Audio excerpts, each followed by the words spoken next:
Assalamualaikum warahmatullahi wabarakatuh.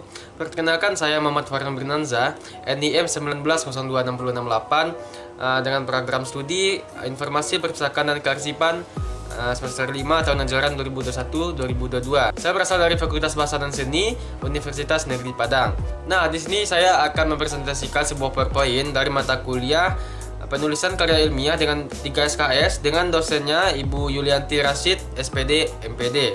Nah, di sini kita langsung masuk ke dalam judulnya. Judulnya yaitu Tata Tulis Karya Ilmiah. Jadi, tata tulis karya ilmiah ini terbagi menjadi 5 bagian. Yang pertama yaitu perwajahan atau sampul, yang kedua sistematika penjenjangan tulisan, yang ketiga ada penggunaan kertas, yang keempat pengetikan, dan kelima jarak spasi. Nah, sekarang kita masuk dalam perwajahan atau sampul.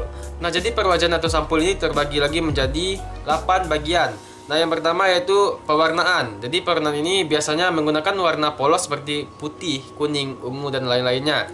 Nah, yang selanjutnya penataan rumusan menjadi judul. Nah, ini termasuk ke dalam perwajahan atau sampul ini. Selanjutnya penggunaan lambang atau institusi atau tempat belajarnya.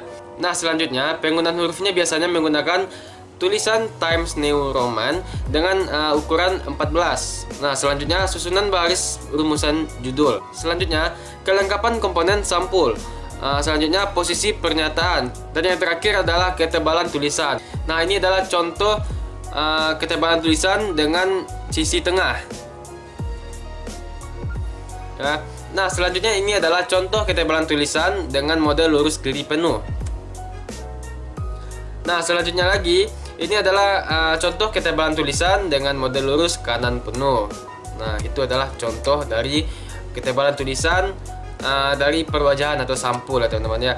Nah, selanjutnya kita masuk ke dalam pembahasan yang kedua, yaitu sistematika penjenjangan tulisan. Nah, jadi sistematika penjenjangan tulisan ini terbagi menjadi 4 bagian. Yang pertama yaitu 3 komponen pembangun karya ilmiah ini terbagi menjadi 3 bagian juga. Yang pertama yaitu bagian awal, tengah, dan akhir. Nah, selanjutnya untuk bagian tengahnya biasanya dirinci lagi menjadi 3 bagian, yaitu pendahuluan, pembahasan, dan penutup. Nah, ini adalah contohnya. Selanjutnya, pengurutan jenjang karya ilmiah biasanya dimulai oleh bab kemudian dilanjutkan dengan subbab yang ada pada setiap babnya. Yang terakhir, penjenjangan ditentukan oleh seberapa jauh kebutuhan penulis. Nah, ini adalah contoh dari sebuah penjenjangan dari jenjang 1, 2, 3, 4, 5. Selanjutnya contohnya jenjang 6, 7, dan 8. Nah, selanjutnya ada lagi contoh untuk sistematika penjenjangan dengan pola lurus. Nah, ini adalah contohnya. Nah, selanjutnya contoh sistematika penjenjangan dengan pola lekup. Nah, ini adalah contohnya. Nah, selanjutnya kita masuk ke dalam penggunaan kertas. Nah, kertas yang digunakan biasanya disesuaikan dengan alat pengetik dengan ukuran A4.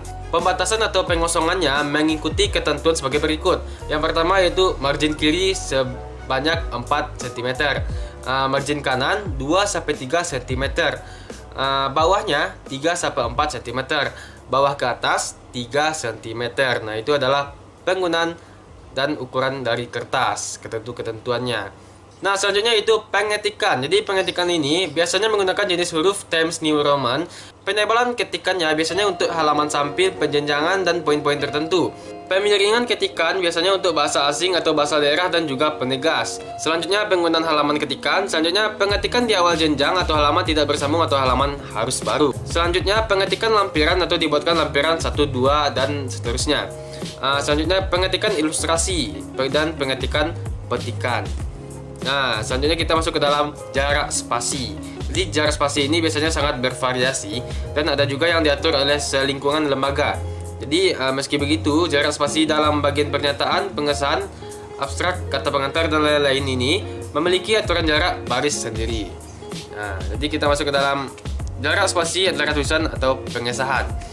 Jadi kalau pengesahan ini, komponen persetujuan atau pengesahan, pembimbing atau konsultan atau pengujinya dengan uraian atau penjelasannya adalah 4 spasi. Jadi jarak spasi baris pertama dengan baris kedua dan seterusnya pada ketikan uraian persetujuan ini adalah 1,5 spasi. Nah, selanjutnya untuk jarak spasi untuk abstrak.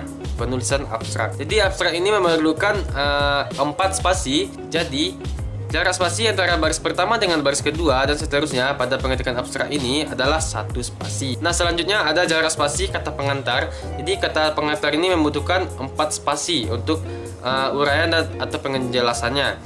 Nah, untuk jarak spasi antara baris pertama dan baris keduanya, pengetikan kata pengantar ini membutuhkan 1,5 spasi, jadi 1,5 spasi. Nah, untuk ucapan terima kasih, untuk uraian dan penjelasannya membutuhkan 4 spasi. Akan tetapi untuk jarak spasi antara baris pertama dan baris keduanya membutuhkan 1,5 spasi atau 1,5 spasi. Nah, selanjutnya kita masuk ke dalam daftar isi. Jadi daftar isi ini untuk uraian dan penjelasannya memerlukan 4 spasi. Tetapi untuk jarak spasi antara komponen daftar isi dan lain-lainnya memerlukan 2 spasi. Nah, untuk bab dengan subkomponen bab berikutnya pada penulisan daftar isi ini adalah 1,5 spasi. Jadi untuk penjelasan 4 spasi, untuk pengetikan 2 spasi, untuk subkomponen dan bab-bab lainnya ada 1,5 spasi. Itu adalah untuk daftar isi. Selanjutnya jarak spasi untuk bab ya. Jarak spasi untuk bab ini uraian atau penjelasannya sebanyak 4 spasi. Jadi kayak bab 1, bab 2 dan seterusnya itu menggunakan 4 spasi. Dan selanjutnya masuk ke dalam jarak spasi untuk daftar kepustakaan. Jadi daftar kepustakaan ini memerlukan untuk uraian dan penjelasannya menggunakan 4 spasi. Nah, selanjutnya untuk kutipan langsung dari baris pertama dan baris keduanya memerlukan 1 spasi. Nah, untuk isi lampiran memerlukan jarak spasi 1 atau 1,5.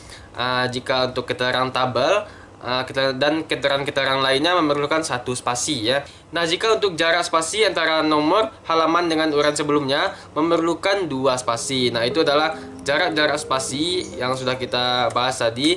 Ada dari pengesahan, abstrak, kata pengantar, ucapan terima kasih, untuk daftar isi, untuk perbabnya, untuk daftar kepustakaan, kutipan langsung, isi lampiran, keterangan-keterangan, beserta antara nomor halaman. Nah, itulah yang dapat saya sampaikan. Tadi sudah kita bahas untuk perwajahan atau sampul, ada sistematika perjenjangan tulisan, penggunaan kertas, pengetikan, dan terakhir jarak spasi. Nah, mungkin itu yang dapat saya sampaikan.